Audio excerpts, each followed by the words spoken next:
오늘 우리 주시는 하나님 말씀은 신약성경 마태복음 11장 2절에서 6절까지입니다.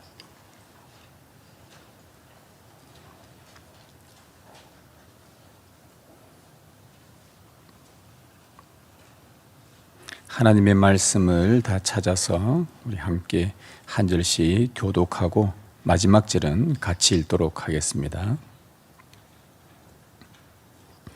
요한이 옥에서 그리스도께서 하신 일을 듣고 제자들을 보내어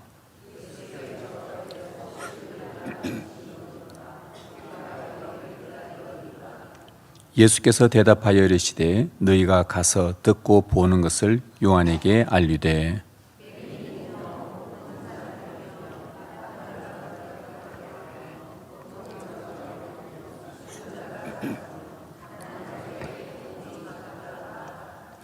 누구든지 나로 말미암아 실족하지 아니하는 자는 복이 있도다 하시니라. 아멘. 하나님 아버지 감사합니다. 이제 우리가 주의 말씀을 듣겠습니다. 주님 이 시간 우리에게 말씀하여 주옵소서. 주의 성령께서 우리에게 비추사 우리의 눈을 뜨게 하시고 귀를 열어 주를 보고 주의 말씀을 듣는 은혜의 시간 되게 하옵소서.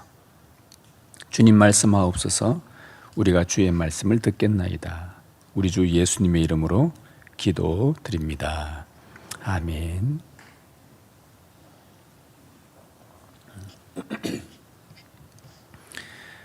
그리스도인이 무엇인지 새벽마다 하나님께 질문을 던집니다.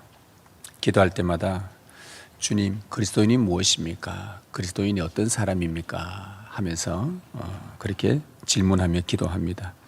그리스도인이란 정의를 몰라서가 아니라 오늘 하루 내가 살아가는 삶의 목적과 방향을 잃어버리지 않기 위해서 하나님께 반복하는 질문입니다. 그리스도인이 무엇일까요? 이 질문에 지금 대림절을 보내고 있는 가운데 보내면서 저는 이렇게 대답을 합니다. 그리스도인은 그리스도를 기다리는 사람들입니다. 그리스도인은 그리스도를 기다리는 사람들입니다. 구약시대 그리스도인은 오실 그리스도, 이 그리스도가 히브리어로 메시아인데요. 구약시대 그리스도인은 오실 메시아를 기다렸던 사람들입니다. 신약시대 그리스도인은 다시 오실 메시아를 기다리는 사람들입니다. 성경에 등장하는 신실한 성도들의 공통점은 그리스도를 기다린 사람들이라는 점입니다. 구약의 신실한 성도들도 신약의 신실한 성도들도 모두 그리스도를 기다리는 사람들이었죠. 여기서 또 하나의 공통점은 그리스도를 기다리다 보면 반드시 시련이 찾아온다는 점입니다. 안 찾아온 적이 없습니다. 그리스도를 믿음으로 기다리는 사람에게는 반드시 시련이 어려움이 찾아옵니다. 그럴 때면 그리스도에 대한 믿음이 잠시 희미해지고 그 믿음이 약해질 때가 있습니다. 그럴 때면 하나님의 영은 그들의 마음을 감동케 하셔서 그리스도를 향한 그 향한 확신을 다시 일으켜 주셔요. 그러면 그리스도를 기다리는 믿음이 강해지곤 합니다. 오늘 우리도 마찬가지입니다. 다시 오실 그리스도를 기다리는 사람들입니다. 이런 면에서 이 성경에 나오는 신실한 성도들과 같은 반열에 서 있습니다. 그리스도를 기다리는 사람들이라는 점에서요. 이 영광스러운 신분을 얻었습니다. 그와 동시에 그리스도를 기다리지 못하게 하는 여러 시련들이 우리에게 반드시 찾아옵니다. 그럴 때면 성령님은 또 우리의 마음을 감동케 하셔서 그리스도를 기다리는 믿음이 흔들리지 않도록 우리를 도우신다는 것을 확신을 하게 되죠. 그러면 우리의 믿음이 강해지게 됩니다. 여러분, 대림절, 주님의 성탄을 기억하고 다시 오실 주님을 기다리는 이 대림절의 주제는요, 바로 기다림입니다. 지난주에 우리는 어둠에서 빛으로라는 주제로 말씀을 드렸습니다. 대림절은 우리 안에 어둠과 세상의 어둠을 몰아내시고 빛을 비추실 그리스도를 기다리는 날입니다. 지난주에는 빛에 집중했다면 오늘은 바로 이 기다림에 집중해서 한번 말씀을 들으려고 합니다. 여러분의 인생에서 어둠이 찾아왔을 때 그 시간이 길어지더라도 또 힘든 삶이 연속이더라도 주님은 여러분의 어둠을 몰아내실 것이고 생기를 불어넣으실 것이며 그날을 기다릴 수 있도록 믿음을 다시 일으키실 것입니다. 이것이 대림절에 그리스도인이 가져야 할 삶의 태도입니다. 오늘은 그리스도를 기다린 구약의 마지막 선지자인 세례 요한에 대해서 여러분에게 좀 소개하려고 합니다. 그는 위대한 선지자였어요. 그러나 옥에 갇혀서 어두움을 경험하는 때부터 그리스도에 대한 풀리지 않는 의심을 갖게 됩니다. 그러나 그 의심이 확신으로 바뀌는 순간이 있었고 그 확신을 가지고 자기가 죽음 앞에서도 흔들리지 않고 믿음으로 그리스도를 계속 기다리는 그런 일이 있었습니다. 어떻게 의심이 확신으로 될 수 있었는지 오늘 그 말씀을 듣고자 합니다. 이것은 주의 강림을 기다리는 교회들이 가져야 할 중요한 영적 태도이기 때문입니다. 먼저 여러분, 세례 요한은요 아주 열정적인 선지자였습니다. 선지자는 주님의 길을 예비하는 사람들입니다. 사람들이 주님을 영접할 수 있도록 사람들의 마음을 깨끗하게 준비시키는 사람들이었죠. 그래서 그는 사람들의 불의와 특히 부정과 죄에 대해서 질책하고 회개를 요청했습니다. 도끼가 나무 뿌리에 놓였으니 좋은 열매를 맺지 않는 나무마다 찍혀 불에 던져지리라 하면서 세례 요한이 외쳤습니다. 주님의 오실 길을 준비해야 된다. 우리의 마음을 깨끗하게 해야 된다. 죄를 회개해야 된다. 우리 안에 있는 모든 부정과 불의를 씻어내야 된다. 강력하게 외쳤지요. 특히 그는 그 지역의 당시의 왕이었던 헤롯 왕의 죄를 지적을 했습니다. 헤롯 왕이 자기 제수씨를 아내로 삼으려고 계략을 꾸몄어요. 그러니까 본부인과 이혼을 하고 그 제수씨가 자기 남동생과 떠나도록 모든 계략을 만들어냅니다. 그리고는 제수씨와 결혼을 하게 되죠. 세례 요한은 그 헤롯의 행동이 잘못되었다고 꾸짖고 나무랐습니다. 이 일로 그는 사해 근처 그 황량한 사막과 같은 마케루스 요새의 투옥이 되었습니다. 부정을 바로잡고 회개를 촉구하며 주님 오실 길을 예비하라고 외쳤지만 그에게 찾아온 것은 투옥이라는 형벌이었습니다. 과거 선지자들의 전례를 본다면 이 정도 형벌은 세례 요한은 각오하고 있었죠. 그런데 요한에게는 투옥보다 더 큰 문제가 발생하게 됩니다. 바로 그것은 메시아에 대한 의심이었습니다. 옥에 갇혀서 오래 있다 보니까 밖에서 메시아가 오셔서 예수님이 사역한다고는 들었는데 그 이야기를 들어보니까 이게 메시아인지 아닌지 계속 헷갈리는 그 의심이 마음속에 든 것입니다.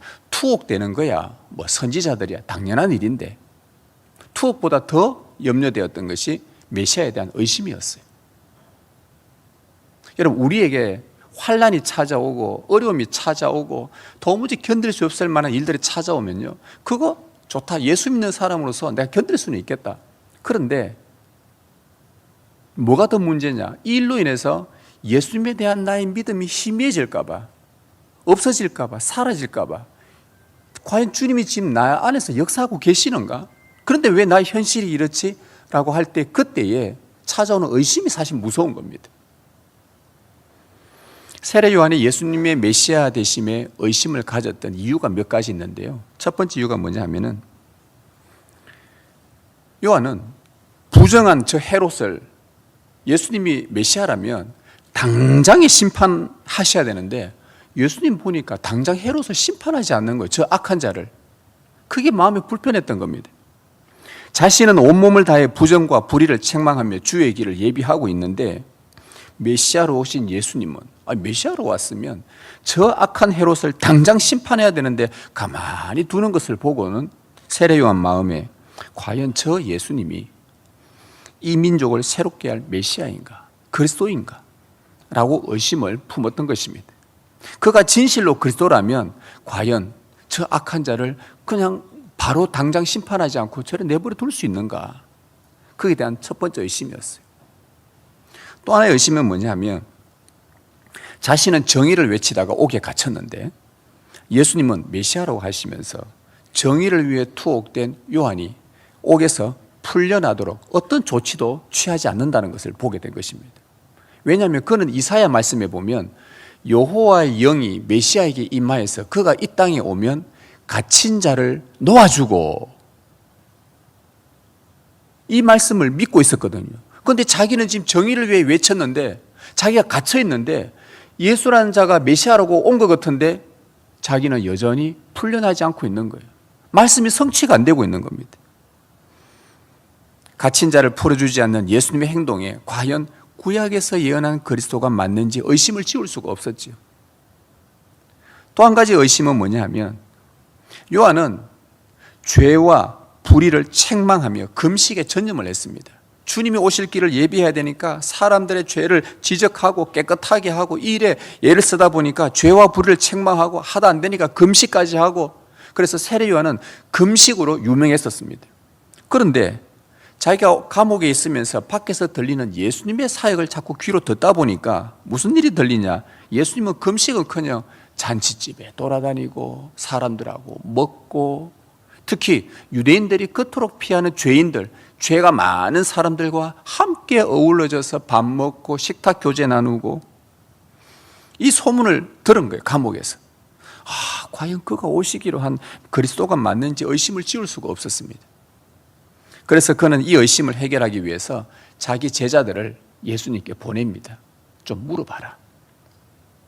과연 당신이 그리스도가 맞는지. 그래서 오늘 말씀의 2절에서 이 내용이 나옵니다. 요한이 옥에서 그리스도께서 하신 일을 듣고 제자들을 보냅니다.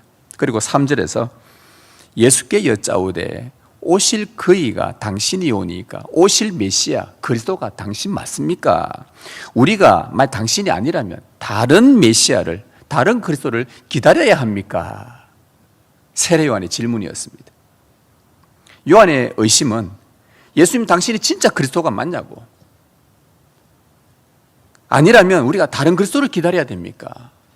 라는 였습니다. 여러분 요한이 예수님을 이렇게 의심했다고 해서 그가 믿음이 없었냐? 그렇지는 않습니다. 세례 요한은 처음에 예수님을 딱 보자마자 저는 세상 죄를 지고 가는 하나님의 어린 양이다 라고 고백한 사람이에요. 사람들에게 증거한 사람이에요. 믿음이 없는 게 아니었습니다. 또한 자신은 예수님의 신발끈을 풀기에도 감당치 못할 자다라고 자기 스스로가 어떤 신분에 있는 자인지 자각하면서 고백까지 한 사람입니다. 또한 예수님보다 몇 개월 먼저 태어났는데도 자기는 뭐라 그러냐? 저분은 나보다 먼저 나신 분이다. 나보다 선재하신 분이다. 신성을 말했다는 말이에요. 그리고 예수님께 요한이 세례를 베풀고 있을 때에 하늘에서 이는 내 사랑하는 아들이요 내가 기뻐하는 자라. 예수님이 하나님의 아들이라는 그 증거를 요한이 들었습니다. 요한이 믿음이 없는 게 아니에요. 그는 예수님은 하나님의 아들이고 자기보다 먼저 계셨던 분이고 그분의 신발끈조차 풀 수 없는 자신의 위치를 자각했고 세상 죄를 지고 가는 하나님의 어린 양이라고 증거하는 아주 높은 식견을 가졌습니다. 예수님에 대해서. 그런 믿음이 없었던 게 아니에요. 그러나 그가 왜 의심을 하게 되었는가? 예수님이 하고 계시는 사역이 본인이 생각한 대로 뚜렷한 징조가 나타나지 않기 때문에 잠시 의심을 하게 된 것입니다. 여러분, 요한이 기대했던 메시아의 사역이 무엇이었습니까? 예수님이 그리스도가 오시면 악이 무너지고 선이 이기고 악이 몰락하고 선이 완전 온 세상을 뒤덮고 악한 헤롯이 폐위되고 예수님이 등극하여 이스라엘을 통치하는 것, 죄수의 몸으로 갇힌 자들 막 풀어주는 것 등등 본인이 기대했던 하나님 나라의 모습의 그 징조가 나타나야 하는데 그렇지 않고 있는 거예요.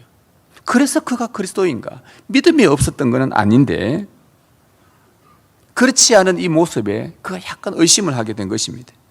자신은 옥에 갇혀 있고 헤로드 왕은 더 큰 소리치고 악을 더 저지르고 세상은 조금도 바뀌지 않고 메시아가 왔는데 그가 하는 일로 세상이 팍팍 바뀌지 않는 것을 보고 이 참 이상하다. 예수님이 그리스도시면 왜 하나님의 임박한 심판의 징조가 없는 것일까? 도끼가 나무 뿌리에 놓였는데 좋은 열매 맺지 않는 저 악한 헤롯 같은 사람은 다 찍혀 불에 던져져야 되는데 왜 아무런 소식이 없을까? 더 건재할까? 요한은 믿음이 없다기보다는 자신이 기대했던 메시아 상과 다르게 일어나고 있는, 진행되고 있는 것 때문에 예수님이 그리스도인지 의심을 갖게 된 것입니다. 우리도 충분히 그럴 수가 있습니다. 내가 기도한 대로, 내가 주장한 정의대로, 내가 세우고 싶은 교회대로, 내가 설계한 인생대로 예수님이 역사하시면 참 좋은데 내 기대한 대로 상황이 돌아가지 않는 것입니다. 현실은 나의 생각과 정반대로 돌아갑니다. 믿음이 없는 것은 아닌데 마음이 굉장히 불편합니다. 이것은 예수님의 사역에 대한 우리의 오해에서 비롯된 것입니다. 충분히 그럴 수 있습니다. 왜 내가 기대하고 내가 생각했던 대로 예수님이 내 안에 역사하지 않을까? 여러분, 감옥의 시간 안에서 자신의 기대와 생각대로 일이 풀리지 않음에도 불구하고 예수님께서 하시는 일을 끝까지 기다려보는 것이 대림절 신앙입니다. 그래서 우리 믿음의 사람들에게는, 성도에게는 인내가 참 필요합니다. 기다리는 신앙이 정말 어렵습니다. 너무너무 어렵습니다. 빨리빨리 반응이 보이면 좋은데 참 어렵습니다. 봉사 신청 이렇게 광고 나가잖아요. 빨리빨리 반응하면 제가 너무 기분 좋은데 반응이 안 와요. 교회가 이런 양육을 해야 됩니다. 여러분도 이런 거 교육해야 됩니다. 이번에 우리 당회에서 정말 중요한 어떤 생각들을 또 결정을 하나 했습니다. 우리 성도들의 이 설교를 듣고 이렇게 앉아있는데, 그러나 우리의 믿음을 더욱더 북돋우고 장성하고 우리가 주를 나라를 위해서 무엇을 할 것인가에 대해서 우리가 말씀을 배우고 양육을 해야 되는데 이 양육에 좀 더 집중하자, 교육에 좀 집중하자라는 그런 이야기를 좀 나누었습니다. 그런데 이런 거 하자 하면요, 우리 딴에는 당연히 이런 생각해서 이렇게 얘기를 하고 설득하고 딱 하면은 그 다음에 되면요, 우리 교회 200명이 다 등록할 줄 알았어요. 20명도 등록 안 해요. 답답할 때가 너무 많아요. 왜 뜻대로 안 되지? 왜 생각하고 기도하고 있는데 왜 이대로 안 되지? 왜 현실이 이렇지? 그럼에도 대림절 신앙은 뭐냐? 그럼에도 불구하고 예수님께서 일하실 것이다. 그걸 기다리는 거예요. 또 기다려야 돼요. 또 기다리는 거예요. 옥에 갇혀있던 요셉처럼 말이죠.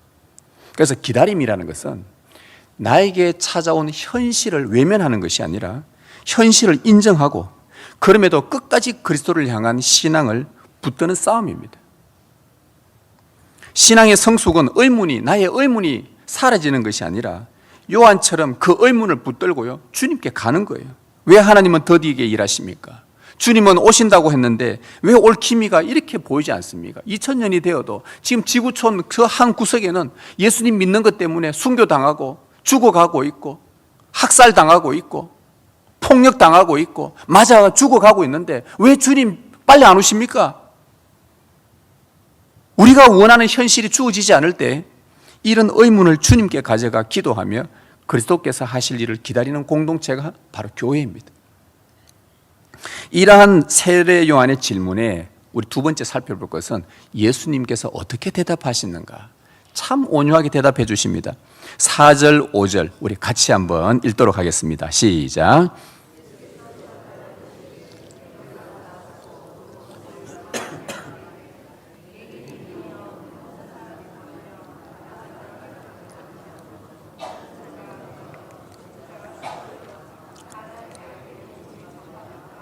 네, 예수님은 의심하는 요한에게 화를 내지 않으셨어요.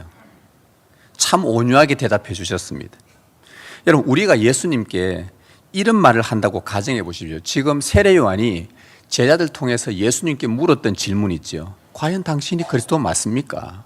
다른 사람 기다려야 됩니까? 라고 이 물은 질문은 부드럽게 써서 그렇지 사실 이거 굉장히 불순하고요, 교만한 질문입니다. 자, 여러분 상상해 보십시오. 우리가 예수님 앞에 딱 섰어. 예수님께 우리가 지금 질문합니다. 예수님, 제가 가만히 생각해 보니까 예수님이 하신 일들을 보니까 제가 생각한 그리스도가 아닌 것 같아요. 예수님 앞에서 그 말하는 거예요. 이 목사인 제가 예수님 앞에서 예수님, 제가 생각하는 사역이 있는데 하나님 나라 사역이, 그런데 예수님이 하는 거 보니까 예수님 좀 그리스도가 아닌 것 같습니다. 제가 생각한 사역과 예수님의 방향이 좀 다른 것 같아요. 예수님 진짜 그리스도 맞습니까? 여러분, 얼마나 불순하고 교만한 질문입니까? 그런데도 예수님께서 화낼 법한데도 의심하는 요한에게 조금도 화를 안 내셔요. 그리고 또 다르게 요한에게, 야, 내가 그리스도 맞다. 뭔 말이 많노? 들어라. 그냥 까불지 말고. 뭘 그렇게 따지노? 뭘 그래 알고 싶노? 내 그리스도 맞다. 이렇게 예수님이 무례할 수도 있을 텐데, 그 세례 요한에게 무례하지 않으셨어요. 사랑은 무례히 행치 않고. 여러분의 지체들에게 무례하게 행동하지 마십시오. 예의가 없이 행동하지 마십시오. 그거요, 사랑 아닙니다. 예수님도 그 자기에게 찾아오는 당신 그리스도 아닌 것 같다, 이 말에 얼마나 무례해요. 그런데 예수님은 그러지 않으셨어요. 참 온유함으로 찾아가셨어요. 그리고는 그 요한의 제자들에게 이렇게 말합니다. 야, 요한에게 가서 꼭 전해주거라. 뭘 전해주라는 거예요? 맹인이 보며 못 걷는 사람이 걷고 나병 환자가 깨끗해지고 못 듣는 자가 듣게 되고 죽은 자가 살아나고 가난한 자에게 복음이 전파된다고 알려주거라. 그러면은 요한에 변화가 생길 것이다. 이 말 듣고 변화가 생겨요? 1년 내내 설교 들어도 변화 안 되는 사람이 있는데 요거 한마디 듣고 역시 예수님이시구나. 예수님은 한마디만 해도 사람이 변화되는데 이 말 한마디에 변화가 된다? 예수님은 본인이 이 땅에서 하셨던 사역의 증거들을 요한에게 들려줬습니다. 방금 말씀하신 이 예수님의 사역들은요, 오래전에 이사야가 예언한 내용을 그대로 성취되는 내용이었습니다. 오래전에 700년 전에 이사야가 약 700년 전에 예언했던 내용이 이거였습니다. 그날이 어떤 날이냐?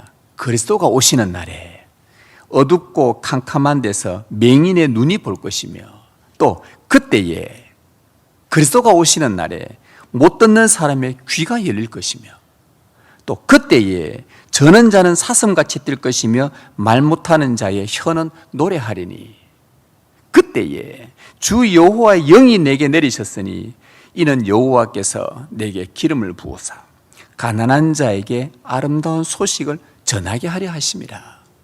이사야의 예언이 지금 예수님의 사역과 똑같은 거예요. 다시 말하면 예수님은 구약의 예언의 말씀을 그대로 성취하고 계셨던 것입니다. 그리고 그곳에 능력이 나타났어요. 못 듣는 자들의 귀가 열려 하나님의 말씀을 듣게 하는 능력, 앞을 보지 못하는 자들의 눈이 열려 그리스도를 보게 하는 능력, 못 걷는 자들의 다리에 힘이 생겨서 사슴같이 뛰게 하는 능력, 말 못하는 자들의 입이 열려서 그리스도를 찬송하게 하는 능력, 심령이 가난한 자들에게 하나님 나라의 복음이 전해지는 능력이 예수님의 사역에서 그대로 나타난 거예요. 여러분, 그리스도가 누굽니까? 그리스도가 어떤 신분입니까? 어떤 정체성입니까? 그리스도는 성령의 능력을 받아서 하나님의 말씀과 뜻을 이 땅에서 성취하는 자 아닙니까? 그렇다면 예수님의 사역은 예언된 말씀이 그대로 성취되었기 때문에 그분은 하나님의 약속대로 그분이 보내신 그리스도가 맞습니다. 온 세상의 구주가 맞습니다. 세례 요한이 원하고 기대했던 방식, 곧 하나님의 임박한 심판으로 당장 악을 처단하고 선이 이기는 그런 방식이 당장 눈에 보이는 것이 아니라 하나님의 때에 하나님의 말씀이 성취되게 함으로 하나님 나라를 이루는 방식이었습니다. 여러분, 5절에 나타난 예수님의 사역들, 이 짧은 한 구절 안에요, 예수님의 사역은 치유의 사역과 가르침의 사역이었습니다. 영적으로 무지해서 어두워 보지 못하고 듣지 못하고 걷지 못하고 죽은 자를 치유하고 그들을 치유하니까 기뻐하며 노래하게 하는 이 사역이었어요. 그리고 또 한 가지 중요한 사역은 가난한 자들에게 복음이 전해지는 거예요. 심령이 가난한 자들에게, 천국을 소망하는 자들에게 이 복음이 전해져서 천국을 얻고 천국 소망 잃지 않도록 믿음을 굳건하게 세우는 가르침의 사역이었습니다. 그러다가 마지막 때에 세례 요한이 기대했던 그 불심판, 무서운 불심판, 모든 불의가 불타고 모든 부정이 무너지고 하나님의 선하신 하나님 나라의 통치가 이루어지는 최종 심판의 때가 올 것입니다. 예수님은 세례 요한에게 이 이야기를 다 들려준 거예요. 그래서 요한은 그 후로 예수님이 그리스도시구나 하고 재확신을 하게 됩니다. 의심에서 확신으로 바뀌는 순간이었죠. 비록 옥에 갇혀 있었지만 그리스도께서 하신 사역을 믿게 됩니다. 내가 원하는 때에 눈으로 예수님이 하신 사역을 보지는 못하는데 귀로 들으면서 그분의 사역을 믿게 된 것입니다.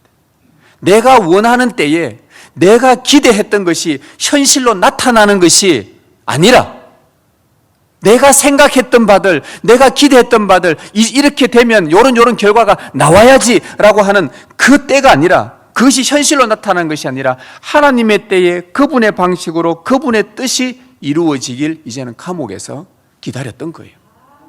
그리고 예수님께서 완성된 하나님 나라 가져다 줄 그리스도이심을 믿음으로 기다리다가 그 옥에서 목배임을 당하고 죽음을 맞이하게 됩니다. 죽음 앞에서도 예수님이 그리스도요, 그분이 오실 메시아라는 것을 믿고 죽음을 장렬하게 맞이합니다. 여기서 우리는 중요한 믿음의 원리를 한 가지 배우게 됩니다. 세례 요한의 의심이 확신으로 바뀌는 순간이 언제였습니까? 예수님께서 하신 사역을 귀로 들었을 때입니다. 이것은 굉장히 중요한 믿음의 원리입니다. 예수님이 하신 사역을 귀로 들었는데 그때 의심이 믿음으로, 확신으로 바뀌어버립니다. 우리가 믿음을 어떻게 정의합니까? 믿음은 말씀을 들음으로, 그리스도께서 무엇을 하셨는지 그분의 사역의 모든 내용의 복음들을 들을 때에 믿음이 생겨난다고 로마서 10장 17절에서 얘기합니다. 믿음은 예수님이 하신 사역을 반복해서 들을 때에 성령의 능력이 닫힌 귀와 닫힌 마음과 닫힌 눈을 열어서 복음을 깨닫고 믿을 수 있게 합니다. 이 방식은 예수님의 재림 때까지 계속 이어질 것입니다. 예수님이 오시기 이전부터 선지자들을 통해서 계속 이 언약의 말씀을 듣게 하셨고, 예수님 오신 이후로 예수님과 사도들은 죽는 그날까지, 예수님 오실 때까지 방법은 하나, 사람들의 귀에 주 예수 크신 복음을 만백성 듣게 하소서. 주 예수 그리스도의 복음을 만백성이 듣게 하옵소서, 듣게 하옵소서, 듣게 하옵소서. 이것이 예수님이 당신의 나라를 오게 하시는 방법이었습니다. 예수님은 여자가 낳은 자 중에 세례 요한보다 더 큰 사람이 없다고 말씀할 정도로 요한의 사역은 정말 탁월했습니다. 그런 위대한 사람도 옥에 갇혀서 예수님의 사역을 듣지 못할 때는 그리스도에 대한 의심이 생길 수가 있습니다. 그러나 예수님께서 행하신 사역을 귀로 들으면서, 직접 들은 것도 아니에요. 제자들을 통해서 간접적으로 들었음에도 불구하고 그는 죽음 앞에서 두려워하지 않는 믿음을 갖게 되었고 하나님 나라를 기다리며 믿음으로 죽음을 맞이할 수 있었던 거예요. 오늘 이 자리에 계신 여러분은 예수님의 육성을 직접 듣지는 않았지만 주의 성령께서 말씀의 종들을 통해 복음을 들려주시고 또 들려주시고 1년을 듣고 10년을 듣고 계속 들으면서 여러분의 닫힌 귀가 열렸고 여러분의 눈이 열려서 복음을 깨닫게 되고 입이 열려 그리스도를 찬송하게 된 것 아닙니까? 이렇게 믿음이 생겨납니다. 이것이 믿음의 원리입니다. 따라서 믿음은 예수님이 하신 사역을 반복해서 들을 때, 듣고자 할 때에 여러분도 모르는 사이에 믿음이 생겨나 있는 것을 보게 됩니다. 이것이 성령의 효력 있는 역사입니다. 여러분이 어둠에 갇혀 있어도, 캄캄한 현실 앞에서도, 보이지 않는 길 앞에서도, 좌절 가운데 염려와 불안 속에서도 다시 일어설 수 있는 길은 주 예수님께서 여러분을 위해 행하신 그 일들을 반복해서 듣는 것입니다. 무슨 일을 하셨습니까? 그분이 무슨 일을 하셨습니까? 성령으로 잉태되신 일, 병자를 고치신 일, 나병 환자 치유하신 일, 귀신 들린 자 온전케 하신 일, 바다의 광풍을 잠잠케 하신 일, 오병이어로 5,000명 먹이신 일, 무리를 걸으신 일, 고난받으신 일, 십자가에 못 박혀 죽으신 일, 죽은 자 가운데 다시 살아나신 일, 승천하신 일, 이 사역들을 또 듣고 듣다 보면 여러분 안에 주의 성령이 임하십니다. 우리는 성경을 또 읽으면서, 설교를 들으면서, 말씀을 엎조리고 묵상하면서, 말씀으로 기도하면서, 지체들과 그 복음의 말씀을 함께 나누면서 이것이 반복하다 보면 성령님은 여러분의 현실을 넘어서서 능력으로 치유하시고, 여러분의 눈을 열어버리시고, 귀를 열어버리시고, 마음을 여셔서 여러분의 믿음을 굳건하게 회복하실 것입니다. 죽음 앞에서도 다시 오실 그리스도를 기다리는 믿음이 일어날 것입니다. 이것이 주님께서 우리의 믿음을 일으키는 방법입니다.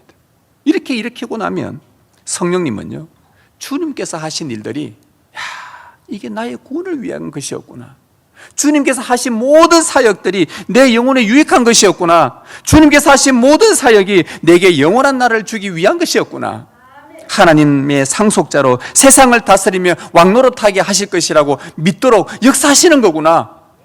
그러면 하나님 나라가 속히 오기를 기다리는 믿음의 사람이 되는 거예요. 대림절에 여러분의 삶의 현실이 어떠하든지 주님을 기다릴 수 있는 근거는 우리를 위해 행하신 우리 주 예수님의 사역입니다. 오직 여러분을 위해 행하신 가장 고귀한 일입니다. 그 예수님이 하신 일을 신뢰하십시오. 그리고 주님은요, 마지막 한 말씀 더 붙였습니다. 6절에 누구든지 나로 말미암아 실족하지 아니하는 자는 복이 있도다 하시니라. 세례요한이 잠시 실족했지만 다시 회복되었습니다. 이제 우리에게 다시 결론적으로 말합니다. 누구든지 나로 말미암아 예수 그리스도로 인해서 좋다, 실족할 수 있을 수도 있다. 그러나 실족하지 않는 자가 복이 있다. 여러분이 믿음을 따라 살다가 요한처럼 감옥과 같은 캄캄함과 현실에 부딪히는 좌절과 도무지 일어서기 힘든 절망의 순간에도 여러분을 위해서 행하신 주님의 일하심을 떠올리며 실족하지 않기를 바랍니다. 마음이 흔들릴 때면요, 예배당에 찾아오십시오. 그리고 주님이 하신 사역, 그 복음을 또 들으십시오. 양육과 교육을 통해 말씀을 계속 배워보십시오. 마음이 힘들어지면 말씀과 기도로 주님 앞에 나아가 보십시오. 내가 너무 괴로울 때면 나를 위해 십자가에서 괴로워하셨던 주님의 사역을 떠올리십시오. 소망이 보이지 않을 때면 무덤에서 다시 사신 주님의 사역을 떠올려 보십시오. 그리고 성령님께 간구하십시오. 여러분이 듣고 엎조리며 묵상한 복음의 말씀 때문에 실족하지 않도록 성령님께서 힘주실 것입니다. 죽음 앞에서도 예수님이 하신 일 때문에 우리는 실족하지 않을 수 있고 천국까지 우리를 인도하실 거라 확신하며 살아가게 됩니다.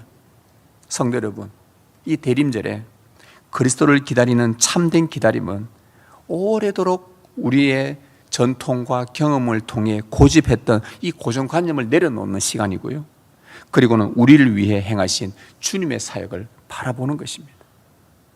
나를 내려놓고 주님이 나를 위해 무슨 일을 하셨는지를 바라보는 것입니다. 그래서 신앙은 나를 신뢰하는 것이 아니라 내가 알고 있는 예수님을 어렴풋이 알고 있는 그 나의 믿음을 신뢰하는 것이 아니라 주님께서 무슨 일을 하셨는지 그것을 신뢰하는 것이 나의 신앙입니다. 세례 요한이 흔들리는 현실에서 주님의 복음 사역을 들었을 때 그의 기다림은 온전한 믿음으로 나아갈 수 있었습니다. 이미 오신 초림의 예수님, 그리고 아직 오지 않은 재림의 예수님, 이 사이에서 살고 있는 여러분을 위해서 하나님이 하신 일을 여러분들은 날마다 목도하십시오. 그것을 반복해서 받아들이며 고백하십시다. 그리고 실족하지 마십시다. 여러분 안에 믿음을 일으키시는 그 성령님을 전적 의지하면서 다시 오실 그리스도를 기다리는 믿음이 강해지는 복된 성도들, 복된 교회가 되길 주님의 이름으로 축복합니다.